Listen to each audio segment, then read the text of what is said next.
Won't be long now before we learn about a future king or queen of England. King went to the hospital about 6 hours ago. See it right there, St. Mary's Hospital in central London. And look at this crowd growing outside Buckingham Palace right now. More than 1,000 people waiting for the royal announcement. Oh, they're already gathering out there. And the Duchess is in a private wing of that hospital right there in central London.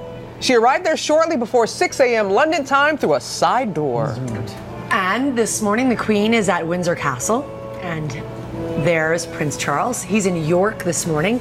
And for those of you who pay attention to this kind of thing, Kate did go into labor during a full moon. Wow. For whatever that is worth. Wow. Whatever it's worth there, Lara.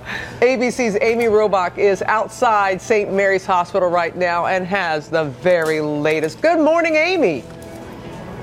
Good morning, and you know what? We saw that full moon last night, and we were wondering, and sure enough, at 5:30 this morning, we now know that William and Kate were driven in by a royal bodyguard to the rear entrance of St. Mary's Hospital. No one actually got to see the royal couple, so they made their secret entrance. They were admitted shortly thereafter around 6 a.m.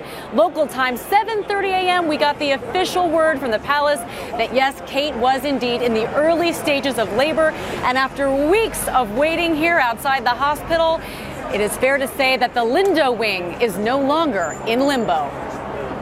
That secret entrance to the hospital took the scores of media waiting outside by surprise. The palace had always indicated that the Duchess was due in mid-July, so camera crews from all corners of the globe have been camped outside of the Lindo wing of St. Mary's Hospital for weeks, waiting to catch a glimpse of the royal duo. For an anxious nation, word that the Duchess is in labor is welcome news. Future heir, isn't it? So that's why it's bringing a lot of excitement. Hopefully a boy. Actually, hopefully a boy. I think the country will be delighted, whatever it is. Hope so. Yes. Kate has reportedly been hoping for a natural childbirth and will be shepherded through her labor by a veritable medical dream team headed by renowned obstetricians Dr. Marcus Setchell and Dr. Alan Farthing. Prince William is expected to stay by Kate's side throughout her labor and will take 2 weeks of paternity leave. Elsewhere in England today, proud grandpa-to-be Charles was all smiles, awaiting word of his first grandchild. As soon as the baby is born, a paper confirming the gender and weight of the heir to the throne will be taken by page from the hospital to Buckingham Palace and will be shared with the waiting public on an easel placed just inside of the palace gate.